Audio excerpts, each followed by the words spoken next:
할렐루야, 반갑습니다. 네. 오늘 많이 오신 거죠? 네. 너무 반갑습니다. 저 이렇게 되게 멀게 보여요. 저 잘 보이시죠? 네. 하나님께서 오늘 여러분에게 주실 선물이 있으십니다. 선물 좋아하시죠? 싫으세요? 저는 주님께서 순종해서 어떤 일들을 결정해서 할 때마다 반드시 선물을 주셨어요. 오늘 여러분에게 주님께서 그동안 여러분이 소망했던 그 선물을 주실 것입니다. 믿으시면 아멘입니다. 아멘. 못다한 선교 이야기 17년의 삶을 제가 어떻게 이 밤에 다 나눌 수 있을지 모르겠지만 중간중간 포인트만 제가 나누겠습니다. 오늘 이 나눔을 통해서 우리 성도님들의 삶 속에서 함께 하시는 그 주님을 다시 만나고 또 감사하는 그런 시간이 되시길 소망합니다. 아멘. 저는 모태 신앙입니다.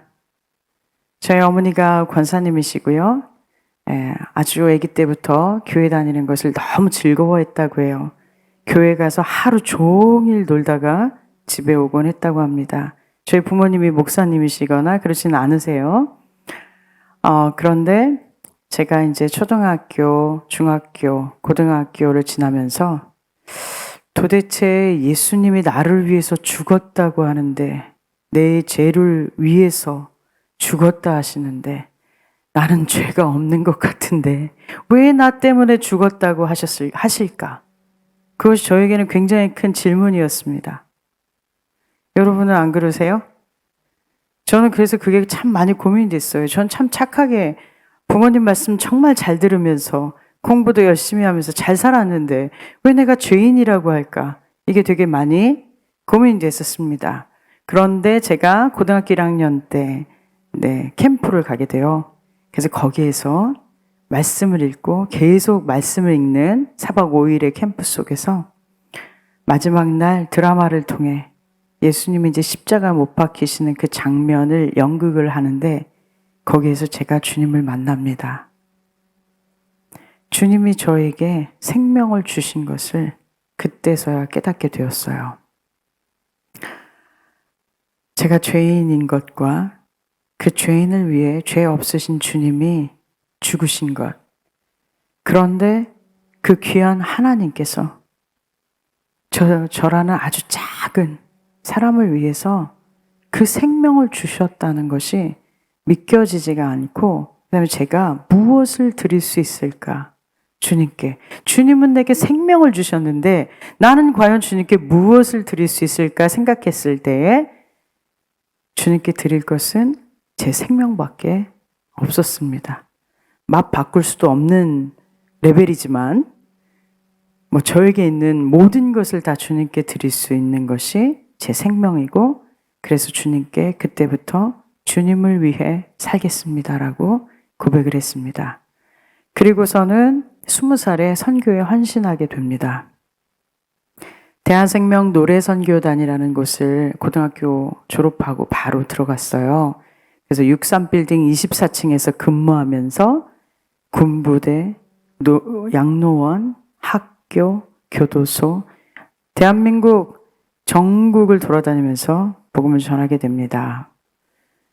그리고서 주님께서 제게 선교의 비전을 주셨을 때 주님 보내시는 곳이면 제가 어디든지 가겠습니다. 그래서 선교사가 되려니까 초대졸 이상이라는 거예요. 전 고등학교 바로 졸업하고 대한생명을 갔는데 그래서 공부를 해야 되는데 무슨 공부를 해야 되나? 선교학, 신학, 주위에서 많은 말씀들을 하셨어요. 근데 이제 제가 노래 선교단을 했잖아요. 그러니까 그 지휘자 선생님들께서 저에게 음악을 해라. 왜 그 좋은 목소리를 두고 음악할 생각 안 하고 딴 거를 하냐. 그래서 그러면 주님, 제가 음악을 할 수 있다는 증거를 보여주세요. 그랬습니다. 그렇게 3일을 금식했어요. 근데 그때 저희가 합숙훈련을 하면서 여자 중창단이라서 10명이거든요. 합숙훈련하면서 성악훈련을 받게 돼요. 그때 오신 선생님이 한양대를 졸업하신 성악을 졸업하신 선생님인데 제가 그랬어요. 만약에 선생님이 저에게 어머 성악해볼 생각 안 해봤어요? 지금에도 학교 들어갈 것 같아요. 라고 하면 주님 제가 음악을 해보겠습니다. 그렇게 기도했어요. 그리고서 이제 제가 그때 당시에 그 선교단이 총무여서 이 선생님을 모시고 식사를 하러 갔는데 이제 식사를 딱 먹으려고 이제 물을 딱 마시려는 순간 이 선생님께서 저에게 어머 자매님 성악해 보실 생각 안 하셨어요? 지금 성악해도 바로 학교에 들어갈 수 있겠어요. 와, 주님이 이렇게 응답을 주셨어요. 저같이 부족하고 가진 것이 없는데 내가 정말 음악을 할 수 있을까? 이렇게 고민했어요. 근데 그 음악이 무슨 음악이냐? 저는 교회 음악을 하고 싶었습니다. 주님을 찬양하는 거. 평생 소원. 나는 죽고 예수로 사는 삶. 제가 정말 그렇게 살고 싶었어요. 그래서 이제 서울신학대학교 교회음악과 성악전공 딱 3개월 레슨 받고 들어가서 신입생 연주회도 하는 그런 굉장히 놀라운 은혜를 받게 됩니다. 그리고 대학 4년 동안 실제로는 5년이에요. 제가 1년은 휴학했었거든요. 대학 4년 동안 카펠라 합창단, 대학 합창단을 통해서 시드니에도 3번 왔었고요. 일본, 그리고 미국, 캐나다, 하바롭스크, 러시아, 모스크바까지 갔다 오게 됩니다. 가는 곳마다 주님 여기예요? 주님 제가 여기 와야 됩니까? 아니라고 그러시는 거예요. 그날은 내가 너에게 가르쳐 줄 테니까 너는 그냥 아무것도 염려하지 말고 감사함으로 너의 구할 것을 아뢰라. 빌립보서 말씀이시죠.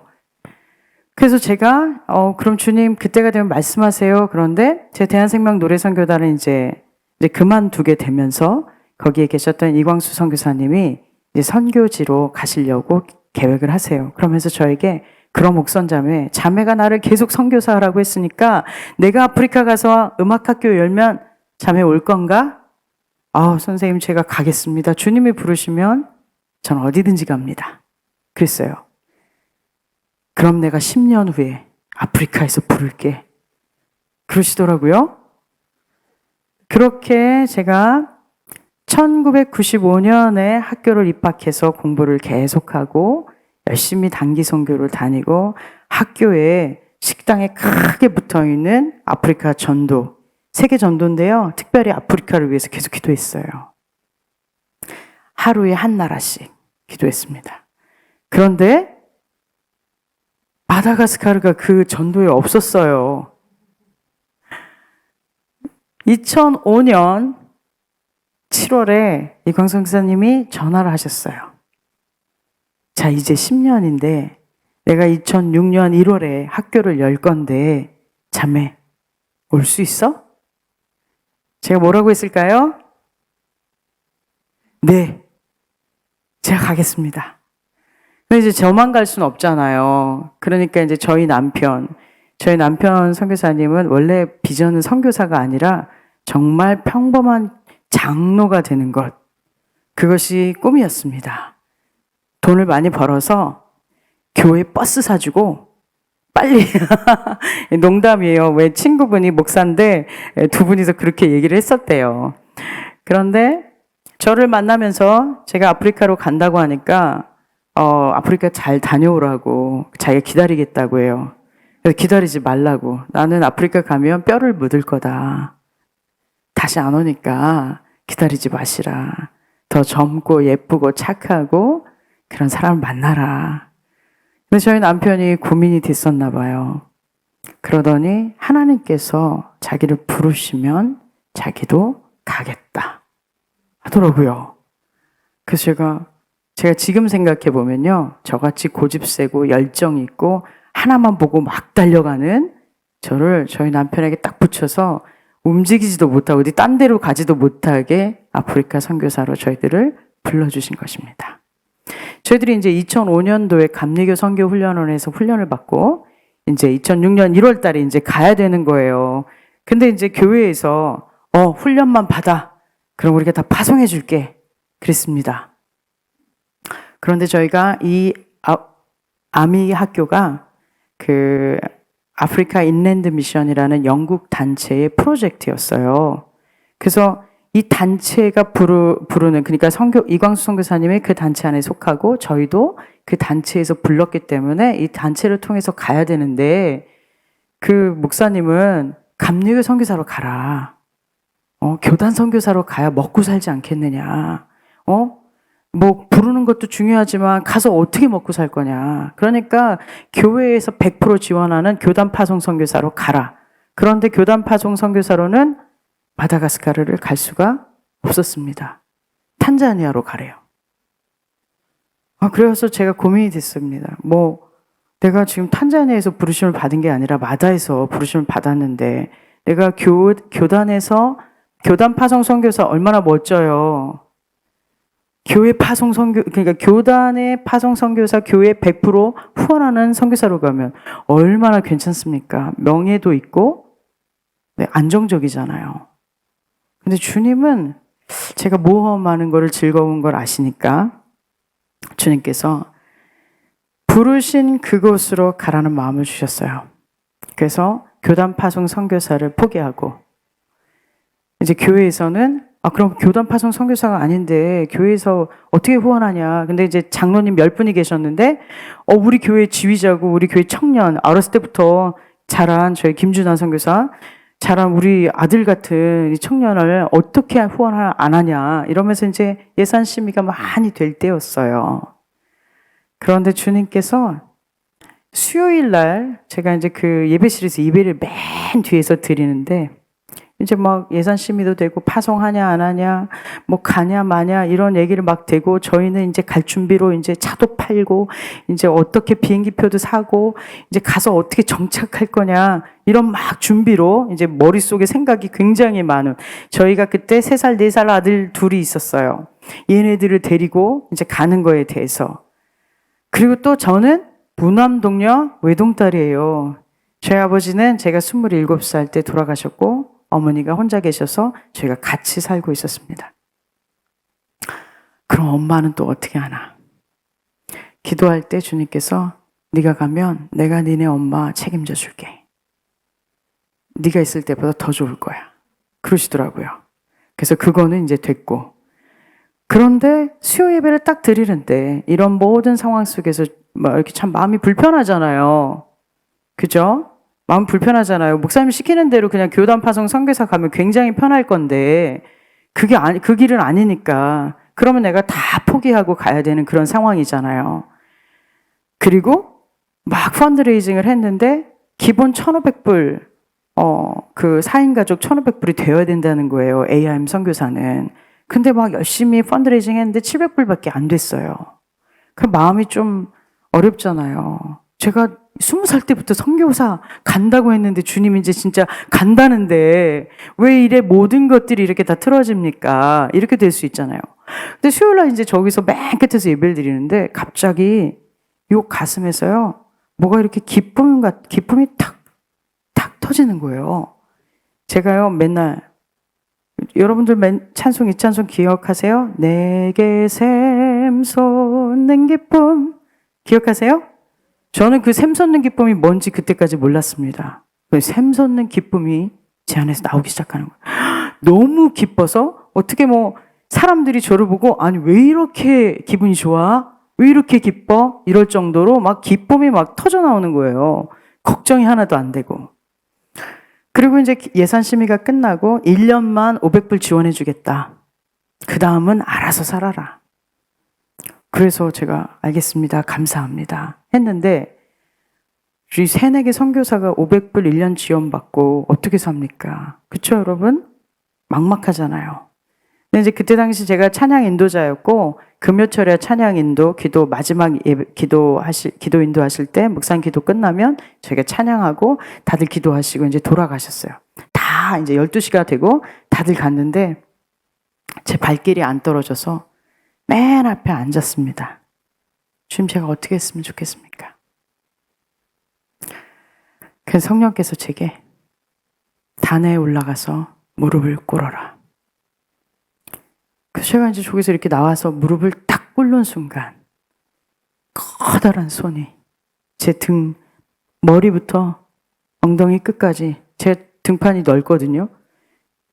이 등을 밀면서 가라.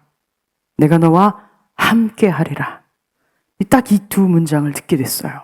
근데 그 기쁨이 있었다 그랬잖아요. 이 기쁨이 더 기뻐지면서 아무것도 걱정이 안 되는 거예요. 그런데 이제 저희 남편이 9월 달에 이제 마다가스카르로 3주 동안 이제 정탐을 가게 돼요. 그래서 이제 저희 남편이 갈 때 마다가스카르라는 영화가 딱 그때 나옵니다. 그래서 태국에서 마다까지 1+1. 그래서 저희 선교의 총무가 될 형제하고 저희 남편하고 둘이 3주 동안 마다로 갔어요. 3주 후에 이제 온다고 해서 이제 공항에 딱 갔는데 저희 남편은 이제 보시면 아시겠지만 약간 왜소하잖아요. 그땐 더 왜소했거든요. 근데 그 같이 간 총무는 182. 엄청 큰 애예요. 근데 저는 항상 저희 남편이 더 크게 보이니까. 근데 이 친구가 같이 저희 남편하고 들어오는데 저희 남편 뒤에는 이 후광이 보이는 거예요. 후광. 빛이 이렇게 비치는 거예요. 그래서 아, 우리는 가는구나. 그래서 이제 제가 가까이 딱 가니까 저희 남편이 우리 가야 될 것 같아. 마다가스카르 이렇게 차를 타고 지나가면서 마음이 울컥 울컥 이렇게 그랬대요. 그래서 이제 그때부터 이제 다 준비해서 제가 그때까지 운전면허가 없었어요. 그래서 이제 1월 달부터 20일 동안 운전면허를 막 해가지고 한 번 딱 시험 봐서 실기 100점. 그리고 갑니다. 1월 마지막에 가서 이제 수업을 시작해요. 자, 영어도 좀 잘 안 되고, 말라가시는 더욱다나 안 되고, AIM 팀은 다 영국, 뉴질랜드, 오스트레일리아, 그다음 캐나다, 그다음 미국, 사우스아프리카, 여기에서 온 다 네이티브들이에요. 막 계속 영어로 얘기하는데 머리가 막 쥐가 날 정도로. 제가 이제 중간에 저를 막 때리면서 이제 좀 지나면서요. 내가 왜 영어를 이렇게 공부를 안 했을까? 막 울면서 나는 선교사 못하겠다. 그런데 그 팀 리더가 저한테 하는 말씀이 너는 한국어 정말 잘하잖아. 야, 나도 사우스아프리칸이에요. 나도 사우스아프리카 종족 언어하고 영어밖에 못했어. 근데 자기가 나미비아 가서 너무 고생을 했대요. 독어를 배웠대요. 근데 그렇게 못했대요. 근데 이분이 마다가스카르 왔는데 말라가시를 그렇게 잘해요. 근데 그분이 저한테 괜찮아. 너 지금 한국말 제일 잘하잖아. 좀만 있어봐. 금방 잘할 거야. 그러시더라고요. 지금 제가 영어로 수업을 해요. 할렐루야. 아멘. 그렇게 이제 저희가 마다에서의 삶이 시작되고요. 하나님의 한량 없으신 은혜로 처음부터 지금까지 1,500불 이하는 받아본 적이 없습니다.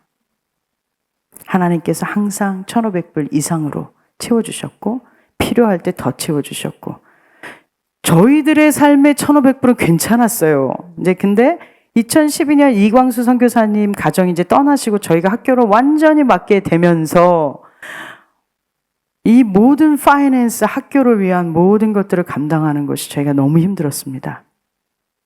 자, 어느 날 마루에, 거실에 나와서 주님 제가 이걸 어떻게 해요? 선생님도 다 이제 떠나시고 제가 아들도 셋이고 얘네들도 키워야 되고 학교 수업도 날마다 해야 되고 거의 뭐 학교 수업은 진짜 아침부터 저녁까지 수업을 계속했거든요. 근데 여기다가 디렉터까지 어떻게 합니까, 주님? 제가 그 산을 어떻게 넘어요? 와, 정말 너무 앞이 캄캄했습니다. 이 산을 어떻게, 너무 커다란 산이었어요, 저에게는. 그냥 아이들만 키우고 아내로서 또 성악 교사로 또 아카데믹 딘으로 학교 전반적인 교육 파트만 맡아도 너무 일이 많은데 여기다가 디렉터까지 펀드레이징까지 다 해야 되고 학교 식구 직원들이 그때 딱 한 명이었어요. 지금은 직원이 13명이고 교사가 30명이 넘어요. 하나님의 은혜죠, 여러분. 그날 주님께서 제게 이런 말씀을 하십니다. 주님, 제가 이 산을 어떻게 넘어가겠습니까? 주님 하시는 말씀. 너 왜 그 산을 넘어가려고 하니? 눈을 들어 산을 봐. 너의 도움이 어디서 오니? 천지를 지으신 여호와에게서로다. 산을 보라는 거예요. 산을 넘지 말고. 여러분 기가 막히지 않으세요? 우리는 막 산을 넘어가려고 막 애를 쓰잖아요. 이걸 어떻게 넘어갈까? 근데 주님은 그냥 산을 봐. 그리고 너의 도움이 이 모든 것들을 지으신 그 하나님에게서 온다는 것을 네가 생각해. 그런데 몸과 마음이 너무 가벼워지는 거예요. 그쵸, 주님? 주님이 디렉터 하시고 저는 그러면 주님이 하라는 대로만 하겠습니다. 제 마음이 가벼워졌어요. 그리고 나서 이제 많은 일들이 있었겠죠? 이제 학생들도 가르치고 직원들도 많아지고 이제 그랬습니다. 저는 주님께서, 성령께서 말씀을 많이 해주시는 편이고 잘 듣는 편이에요. 이것은 기도 훈련이 많이 되고 항상 기도하기 때문에 주님께서 기도와 말씀을 통해서 주시고 기도를 통해서 제가 어떤 음성을 들으면 말씀을 읽을 때 확증이 되어야 움직입니다.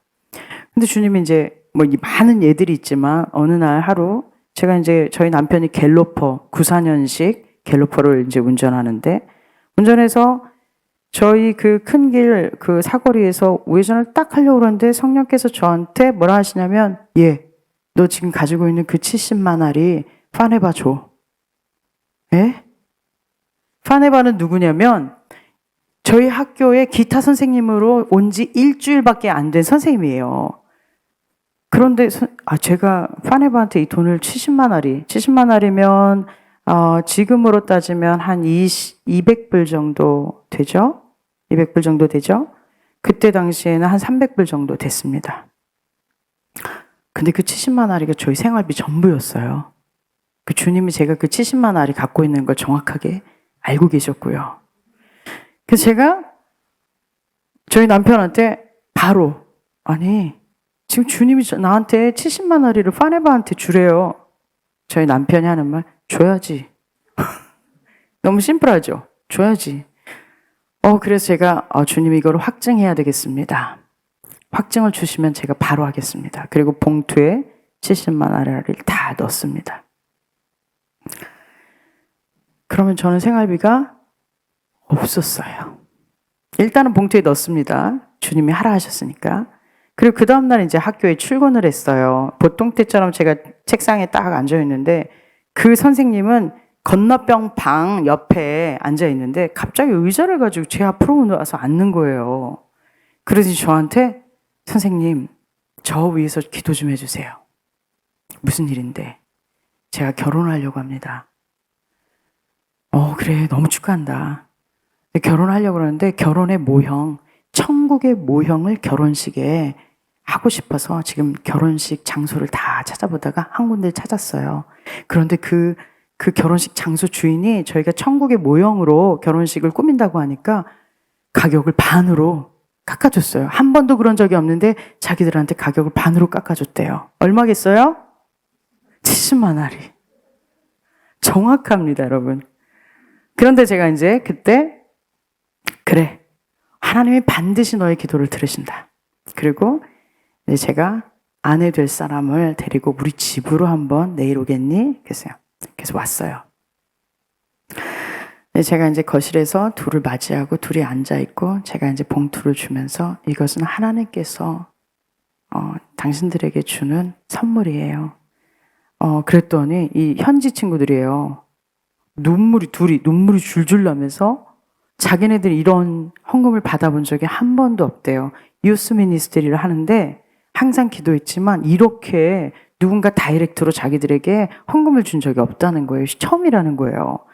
니네 이제 이게 시작이야. 이제 더 많은 것들을 받게 될 거야. 지금도 유스 사역 너무 잘하고 기타 캠프 사역하고 있습니다. 그런데 제가 이제 계속 서포터로 저희가 서포트하고 있어요. 수년간. 근데 이제 그때 그렇게 해서 근데 어머니가 시골에서 오셨다는 거예요. 그래가지고 그 어머니를 이제 모시고 그럼 우리 한번 식사 한번 할까? 그랬더니 주님이 제게 주신 VIP로 모셔라.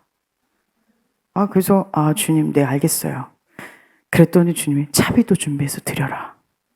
네, 그리고 봉투 딱 열고 별이 5개 있는 호텔이 그 동네에 하나 있어요. 중국 호텔이에요. 거기 이제 모시고 가서 식사 쫙 끝나고 봉투를 딱 드렸습니다. 권사님이세요. 아들 하나 키우시는 이제 홀로 아들 하나 키우신 권사님인데 본인이 안치라베라는 시골에서 올라오셨대요. 올라오는 차비만 갖고 오셨대요. 내려가는 차비가 없는데 주님이 줄 거라고 확신하고 오셨다는 거예요. 주님이 주셨죠. 이런 일들이 제 삶 속에 17년 동안 정말 많았습니다, 여러분. 책을 쓰면 정말 수권을 쓸 거예요. 심지어는 이런 일들도 있었습니다. 제가 이제 2008년도에 저희 동현이를 임신하고 그때가 막 완전히 그 달러가 엄청 올라서 이 한국 한화로 송금을 했을 때 거의 반이 줄어드는 한 거의 60%밖에 안 되는 그런 삶을 살아야 돼서 아이들 간식도 못 사주고 뭐 정말 집세 내고 뭐 주유비하고 뭐 전화비 조금 내고 그때 당시에는 뭐 스마트폰도 없었고 인터넷도 안 됐죠. 그런데 아침에 애들이 학교를 가면서 엄마 우리 오늘 치킨 좀 먹으면 안 될까요? 치킨 먹고 싶어요. 근데 제가 그날따라 또 망고가 먹고 싶은 거예요. 망고가 너무 먹고 싶은데 돈은 하나도 없었어요. 그런데 주님 제가 망고 중에서도 망고가 8가지가 넘어요. 가지수가. 그중에 발란시아라는 망고를 제가 제일 좋아하는데 정말 주님 이 발란시아 망고 하나만 먹어도 너무 좋겠습니다. 주님 그런데 애들은 치킨을 먹고 싶고 그렇게 한 30분 정도 지났는데 빵빵 누가 오셨어요. 저희 집에. 한 번도 저희 집에 오지 않으셨던 집사님이 방문을 하셨어요. 갑자기. 아침 출근하기 전에. 아침 7시 반이에요. 웬일이세요 집사님. 어머 선교사님 제가 오늘 아침에 한국 식당을 하시는 집사님이셨어요. 지금은 권사님이신데 아니 내가 오늘 장을 보는데 닭을 사는데 재현이 수연이 얼굴이 계속 떠올라서 그냥 갈 수가 없어가지고 닭을 샀어요. 닭 2kg. 근데 닭을 사가지고 딱 도니까 저 망고가 너무 맛있어 보여서 저 망고 2kg 또 샀어요. 무슨 망고일까요? 발란시아입니다. 주님은 너무나 정확하게 우리의 필요를 채우시고 우리를 먹이시고 입히시고 그렇게 동행하셨어요. 내가 너와 항상 함께 하겠다. 그리고 또 계속 이제 환율도 안 좋고 이런 상황에서 아이들도 이제 뭐 간식도 못 주고 이제 이런 시간이 계속 가는데 제가 학교 사역은 계속 하는 거죠. 열심히 사역하고 진짜 뭐 완전 워커홀릭처럼 일을 해요. 제가 정말 열심히 일을 하는데 어느 날 마음이 굉장히 답답하고 속상한 일이 있었어요. 차를 타고 가면서 주님 저를 좀 위로해 주세요. 제가 너무 답답합니다. 돈도 없고요. 2만 원, 2만 아리. 그러니까 우리 지금 돈으로 따지면 7,000원. 주머니에 딱 넣고 장을 보러 갑니다. 그게 전부였어요. 딱 갔는데 마트를 갔어요. 근데 제가 주님 저를 좀 위로해 주세요 그랬잖아요. 마트를 갔는데 이제 애들이 무슨 이렇게 삼각형 튀김 만두 그걸 먹고 싶대요. 그래 5개 사서 큰 애는 3개, 작은 애는 2개 먹어라. 그 이상은 안 된다. 애들이 그걸 만두를 사다가 갑자기 오는 거예요 다시. 그랬더니 옆에 한인교회 집사님이 같이 오시는 거예요. 남자 집사님이신데요. 오시더니 성교사님 너무 죄송한데 제가 우리 아이들이 여기 살 때 이미 한국으로 떠났는데 여기 살고 얘네들 나이 또래 때 간식을 그렇게 사주고 싶었는데 제가 못 사줬어요. 형편이 안 됐고 너무 가난했습니다. 근데 지금 내가 형편이 되는데 애들이 없어요. 선생님 내가 얘네들 간식 좀 사주면 될까요? 그러더니 그럼 집사님 얘네 만두 먹고 싶다니까 만두만 사주세요. 이제 그랬어요. 그랬더니 집사님이 가시더니 카트를 들고 여기 카트는 낮더라고요. 저희 마다가스카르는 굉장히 높아요. 거기에 애들이 그동안 먹고 싶었던 초코우유부터 시작해서 완전히 한 박스 다 카트에 풀로 채우시고 또 카트를 가지러 가시는 거예요. 제발 참으세요. 제가 말렸습니다. 그런데 제 마음이 그 위로가 되는 거예요. 주님은 역시 내가 다른 일로 마음이 속상했는데 또 이런 일로 주님 마음을 풀어주시는구나. 주님 감사합니다. 먹이시고 입히셨습니다. 그리고 주님이 이제 항상 저에게 주시는 말씀이 뭐냐면 너희가 먹을 것을 주라. 누가복음 9장 13절 말씀입니다. 제자들이 사람들이 엄청 모여서 예수님 말씀을 듣다 보니까 해가 뉘엿뉘엿이니까 주님 이 사람들 저녁을 먹어야 되겠는데 어떻게 하죠? 어떻게 저희가 돈도 없고 저 시내로 나가서 이 사람들 밥 먹고 오라고 할까요? 하니까 주님 뭐라 하시냐면 너희가 먹을 것을 주라. 아니 주님 제가 뭐 가진 것도 없는데 200데나리온이나 되는 돈으로 가서 뭐라도 사가지고 와야 됩니까? 이렇게 얘기해요. 그러니까 주님이 너희에게 무엇이 있느냐 이렇게 말씀하시죠. 제가 곰곰이 생각해 보니까 그 사건이 무슨 사건이에요? 오병이어 사건이에요. 주님은 먹을 것을 주라 제자에게 얘기하실 때 이미 주님께는 있는 것입니다. 다만 제자들의 눈에는 보이지 않는 거죠. 제 눈에도 그렇습니다. 눈에 보이지 않아요. 근데 주님이 주래요. 그럼 줘야죠. 어떻게 해서든지 줘야죠. 그죠? 왜? 주님이 갖고 계시거든요. 그래서 내가 줬을 때 제가 70만 알이 줬잖아요. 저는 그때 700만 원을 받았어요. 몇 배예요? 100배인가? 정말 큰 헌금을 받게 돼요. 한국에 오라고. 5년 만에. 네, 그때 저희가 이제 가지는 못하고 아버님이 이제 쓰러지셔서 저희가 아버님 병원비로 보내드리고 그랬습니다. 할렐루야. 주님은 항상 제가 한 작은 일에 큰 것으로 채워주시고 또 뭐 하라고 했을 때 순종하면 선물을 꼭 주세요. 여러분들 잘 생각해 보세요. 주님이 선물을 분명히 주실 거예요. 다만 이게 주님이 주셨는지를 못 깨달은 경우들은 있으실 것입니다. 저는 너무 정확하게 야, 너 너무 잘했어. 내가 선물을 줄게. 첫 번째 선물 받은 게 피아노예요.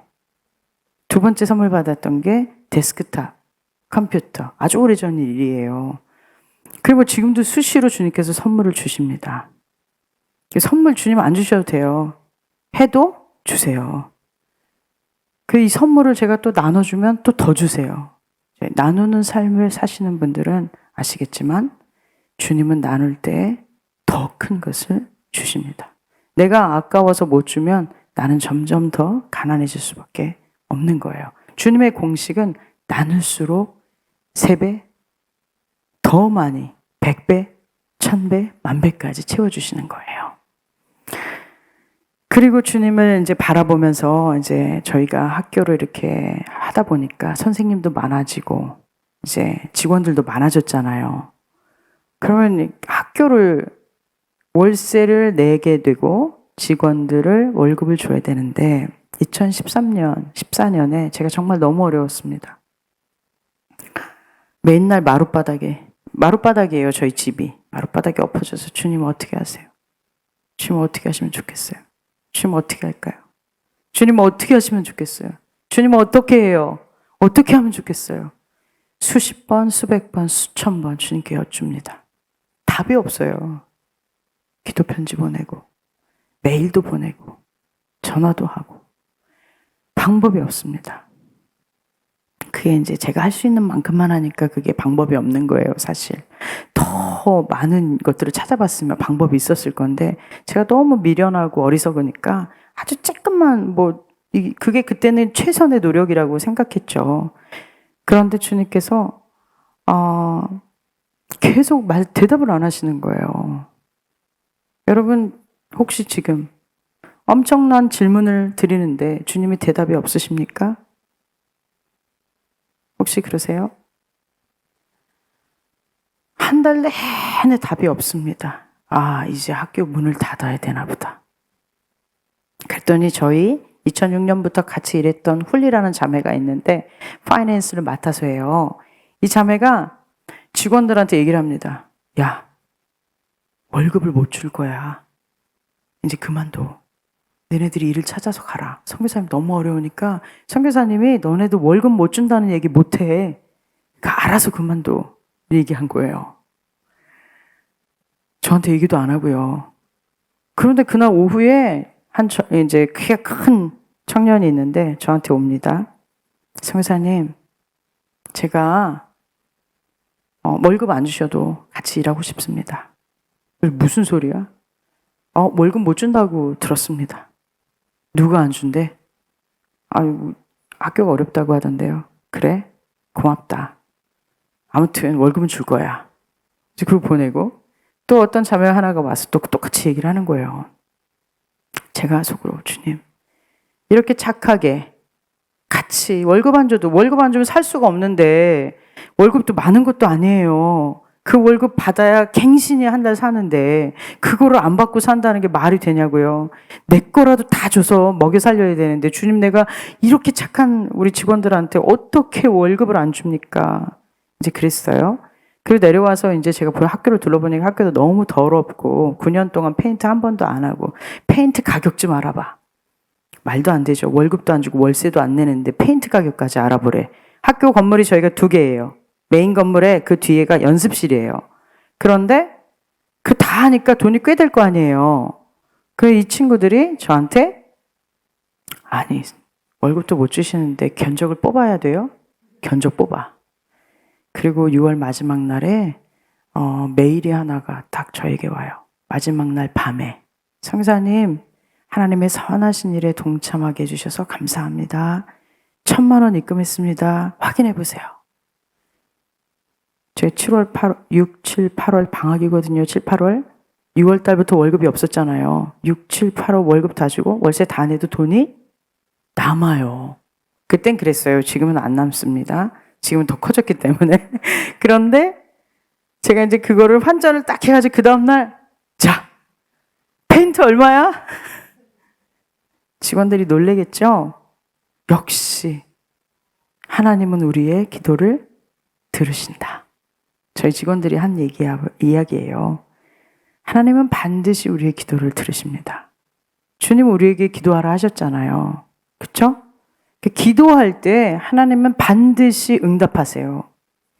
저는 제가 선교사로 마다가스카르 가기 전부터 중보 기도 모임을 계속했습니다. 제가 가는 곳에마다 기도 모임이 일어났고 하나님께서 제게 기도의 씨앗을 뿌려라 하셨습니다. 제가 마다가스카르 갔을 때도 한인교회 너 가서 기도의 씨앗을 뿌려. 아유 주님 이렇게 권사님들도 계시고 집사님들도 계시는데 왜 제가 가요? 너 가라. 아무도 없는데 어느 날 권사님이 저한테 교회 키를 주시는 거예요. 선교사님 혹시 기도하고 싶으시면 그냥 교회 가서 기도하세요 하고 키를 그냥 주는 거예요. 어떻게 해요? 가서 기도해야죠. 하나님은 하라고 하시는 거잖아요. 기도하는 자는 반드시 하나님의 응답을 얻게 되어 있습니다. 기도할 때에 문제가 해결되는 것이고 그 문제 해결되기 위해서 기도하는 것은 아닙니다. 그러나 하나님 앞에 주님, 내가 주님 앞에 나왔습니다. 주님 내가 너무 답답합니다. 해결되지가 않습니다. 주님 아니고서는 이 일이 해결될 수가 없습니다. 주님 밖에 없습니다. 저는 제 의자에 가끔씩 다리를 이렇게 두 다리로 올리고 이렇게 울어서 주님이 전부예요. 주님밖에 없어요. 이렇게 잘 울어요. 답답하면요. 주님밖에 없으니까요. 그러면 주님께서 그래, 내가 전부지. 내가 다 해줄게. 반드시 하십니다. 그렇게 학교를 이끌어왔고요. 2018년 새 학교를 열었고 2016년에 피아라나 주의 학교를 열었고 2018년에 청소년 센터를 열게 됐습니다. 그것도 이 땅의 청소년들로 나를 예배하게 하라 하신 그 음성에 따라서 저는 그냥 순종해서 갈 때 주님께서 리모델링 할 수 있도록 재정을 보내주셔서 고쳤고요. 이제는 거기에 비전 센터를 삼아서 그 땅의 청소년들 다음 세대를 위해서 준비되는 그런 센터가 지어질 수 있도록 기도하고 준비하고 있고요. 교회 음악과 이제 개설해가지고 이 교회들마다 성가대들이 발전할 수 있도록 교회 음악 지도자를 세우는 일을 하고 있습니다. 아직도 턱없이 많이 부족하고 또 많은 선생님들이 필요합니다. 시간이 많이 지나서 제가 너무 많은 얘기를 하고 싶지만 여기서 이제 맞춰야 되겠는데요. 하나의 씨앗이 주님께서 물 주시고 햇빛을 주셔서 큰 나무가 되면 거기에 많은 열매들이 맺히고 그것이 다시 심겨졌을 때는 정말 어마어마한 열매들이 나오게 됩니다. 그 씨앗은 바로 기도의 씨앗입니다, 여러분. 부르짖어 기도하시고 기도한 후에는 무엇을 말씀하시는지를 들으시고 그래서 주님께서 원하시는 삶을 살 수 있도록 여러분들이 힘을 내어 가시면 좋겠어요. 세움교회를 통해서 이곳에 파라마타에 또 시드니에 더 나아가서 이 민족과 우리나라와 온 열방을 위해서 여러분들 기도하실 때 여러분들의 문제가 반드시 해결될 것이고요. 열방에 하나님의 나라가 선포될 것입니다. 열방의 많은 영혼들이 여러분들을 통해 주님께로 돌아오게 되는 역사가 일어날 거예요. 저희들은 달려갑니다. 여러분, 이곳에서 저희들을 생각하시면서 기도해 주세요. 여러분들의 기도 없이는 저희가 그냥 저희 힘으로만 기도하기가 참 어렵고 저희 힘으로만 사역하기는 어렵습니다. 함께하는 것, 주님께서 그래서 동역하게 하신 것이고 세움교회를 만나게 해주셨다고 믿습니다. 저희는 가서 여러분들 위해 열심히 기도할 거예요. 세움교회 위해서 날마다 기도하고 있습니다. 이미 제가 호주에 오기 전부터 세움교회 새벽 예배 드리면서 저도 함께 기도하고 있고요. 제가 가면 매일 새벽마다 여러분들 위해서 기도할 겁니다. 여러분들도 저희를 위해서 기도해 주세요. 그곳에서 교회막 지도자들이 정말 하나님을 사랑하는 예수로만 살겠다고 고백하는 청년들이 일어날 수 있도록 여러분 기도해 주세요. 네, 감사합니다. 함께 기도하겠습니다. 하나님 아버지 감사합니다. 추수 때에 하나님 익은 곡식이 너무 많은데 일꾼이 부족한 마다가스카르에 하나님 주님 일꾼을 보내주시옵소서. 또 하나님 이곳에서 세움교회를 통하여서 그 모든 놀라운 일들을 행하시는 주님의 기적이 이 세움교회에서 일어나게 하여 주옵시고 마다가스카르에서 영혼을 변화시키고 영혼들이 주님께 돌아오는 거룩한 역사가 주를 이어 일어나게 하여 주시옵소서. 우리 기도하시는 모든 기도하기로 작정한 우리 성도님들 한 분 한 분마다 주님 기도의 영을 불어넣어 주시고 성령의 충만함을 주시고 성령으로 기름 부어 주셔서 세움교회 이 예배당이 기도의 목소리로 가득 차게 하시고 세계가 변화되는 역사가 이것을 통해 일어나게 하여 주시옵소서. 감사하며 예수님 이름으로 기도했습니다. 아멘.